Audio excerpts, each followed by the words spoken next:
시청자 여러분 안녕하십니까? K랜 뉴스입니다. 민선 7기 지방의회가 시작부터 순탄치 않습니다.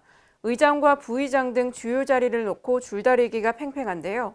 김경모 기자가 보도합니다. 민선 7기와 함께 새롭게 출범한 각 지방의회들이 의장단 선출 과정 등에서 불협화음을 내고 있습니다. 의장과 부의장, 상임위원장 등 주요 자리를 두고 몇몇 지방의회에서 소수당과 다수당이 첨예하게 대립하고 있는 것입니다.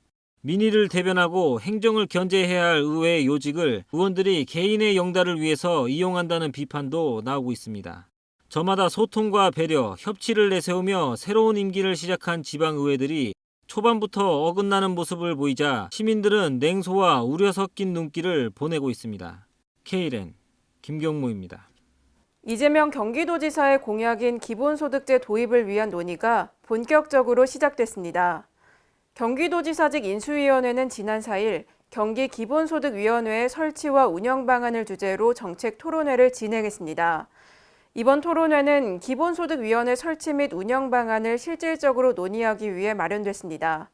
경기도는 세부 내용을 검토한 뒤 이르면 오는 10월 기본소득위원회를 출범할 예정이라고 밝혔습니다.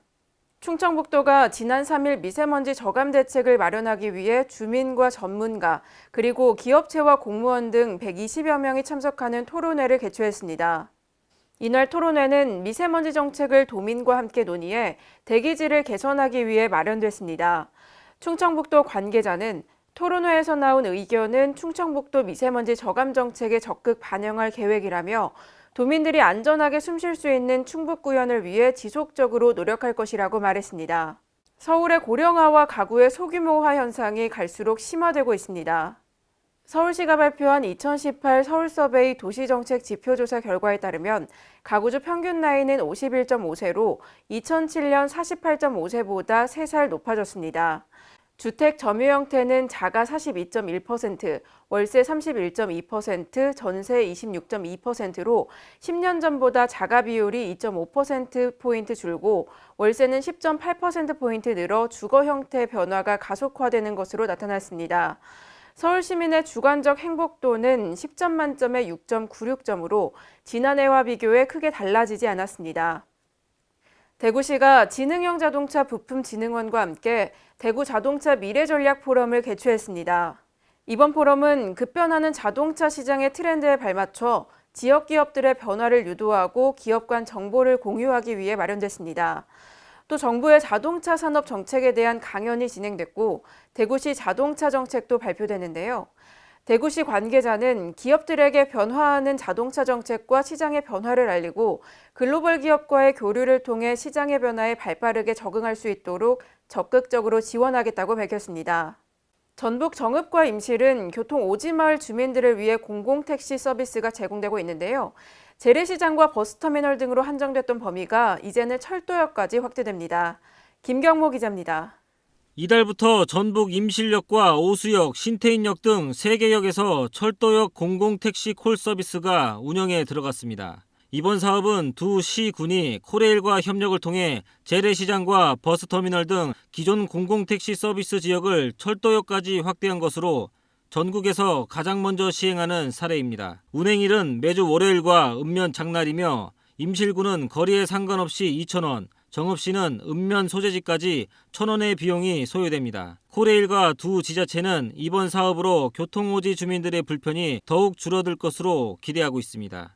K랜 김경모입니다.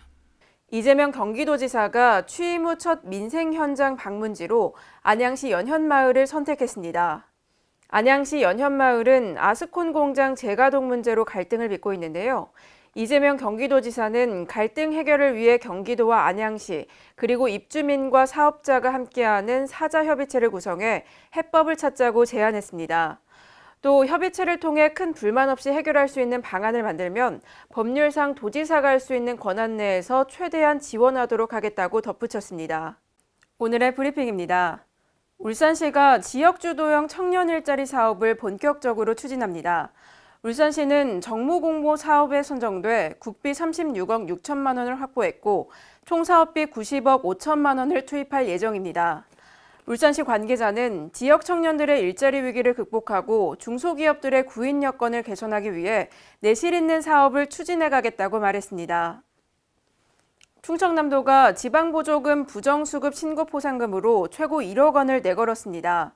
지방보조금 신고포상금 제도는 부정수급 방지를 위해 전국적으로 시행되고 있는데요. 충청남도 관계자는 이번 포상금 제도는 보조금 부정수급에 대한 도민의 신고 활성화를 위해 마련했다며 자율형 보조금 관리 체계를 구축하는 데 큰 도움이 될 것이라고 말했습니다. 광주광역시가 기록 보존 가치가 있는 근대 건축물을 디지털 아카이브 방식으로 제작합니다. 광주시는 지난 2010년부터 근대 건축물 기록 보존 사업을 추진하고 있는데요. 올해는 사업비 1억 원을 들여 광주 산업화의 시발점이 된 일심방직을 디지털 아카이브 방식으로 제작해 기록을 보존할 예정입니다. 병원선과 함께하는 도서지역 치매 예방 사업이 주민들로부터 큰 호응을 얻고 있습니다. 의료 취약 도서지역 주민들을 대상으로 경상남도와 경상남도 광역치매센터가 6월 한 달 동안 치매 예방 사업을 실시했습니다. 도서지역 주민들은 병원을 찾기 쉽지 않은데 직접 찾아와서 치매 검사와 치매 예방 프로그램이 시행돼서 유익했다고 말했습니다. 지난 2013년부터 도입해 운영 중인 경상북도 응급의료 전용 헬기가 하누리 응급실 역할을 톡톡히 하고 있습니다. 경상북도에 따르면 5년간 닥터헬기 이송 환자는 총 1,694명에 달했습니다. 그중 중증 외상자가 32.3%로 가장 많았고 응급 뇌질환자와 심장질환자가 뒤를 이었습니다. 경상북도는 앞으로 착륙장과 인계점을 추가 지정해 응급의료 이송 체계를 더욱 공고히 구축해 나갈 계획입니다. 충청남도가 지하수 스마트 관리 시스템을 구축하고 본격적인 서비스를 시작했습니다. 스마트 관리 시스템은 스마트폰에서 지하수 정보를 손쉽게 확인할 수 있는 시스템인데요. 이 시스템을 통해 지하수 관리와 시설 관리의 편의성이 크게 개선될 것으로 기대됩니다.